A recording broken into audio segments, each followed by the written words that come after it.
जळगावात प्रशासनाचा कोडगेपणा. कुसुंबा खुर्दमध्ये जलसंकट, पाण्याची टाकी की धबधबा, हजारो लिटर पाणी वाया, ग्रामपंचायत मात्र झोपेत. प्रशासनाचा निष्काळजीपणा की भ्रष्टाचाराचे भगदाड. नमस्कार, मी वैशाली लोहार आणि आपण पाहत आहात भ्रष्टाचार न्यूज. जळगाव जिल्ह्यातून एक अत्यंत धक्कादायक आणि संतापजनक बातमी समोर येत आहे. एकीकडे सरकार पाणी वाचवा, जीवन वाचवा अशा गप्पा मारत असताना दुसरीकडे जळगावच्या कुसुंबा खुर्द गावात मात्र प्रशासनाच्या डोळ्यादेखत दररोज हजारो लिटर पाण्याची नासाडी होत आहे. गावातील मुख्य पाण्याच्या टाकीला मोठे भगदाड पडले असून लाखो लिटर पाणी वाया जात आहे. पण आश्चर्याची गोष्ट म्हणजे कुंभकर्णी झोपेत असलेल्या ग्रामपंचायत प्रशासनाला याचे साधे सोयरसूतकही नाही. हे दृश्य पहा.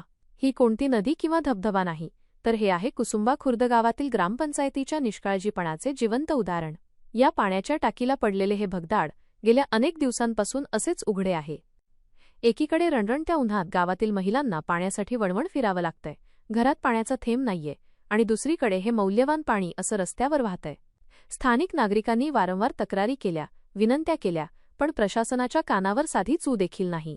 मग प्रश्न असा पडतो की हा फक्त निष्काळजीपणा आहे की यामागे दुरुस्तीच्या नावाखाली होणाऱ्या भ्रष्टाचाराचे मोठे रॅकेट दडलेले आहे. आम्हाला प्यायला पाणी नाही आणि टाकीतून पाणी फुकट जातंय. टॅक्स घ्यायला ग्रामपंचायत पुढे असते, मग दुरुस्ती का होत नाही? हे तर सरळ भ्रष्टाचार आहे. नवीन टाकी बांधली, पण कामाचा दर्जा इतका निकृष्ट आहे की त्याला भगदाड पडलंय. याची चौकशी झालीच पाहिजे. आता ग्रामस्थांचा संयम सुटला आहे. पाणी वाचवा अशा जाहिरातींवर लाखो रुपये खर्च करणाऱ्या सरकारने आता या वाहून जाणाऱ्या पाण्याकडे लक्ष द्यावे. जर ही टाकी तात्काळ दुरुस्त झाली नाही आणि जबाबदार अधिकाऱ्यांवर कारवाई झाली नाही तर कुसुंबा खुर्दचे ग्रामस्थ तीव्र आंदोलनाच्या पवित्र्यात आहेत.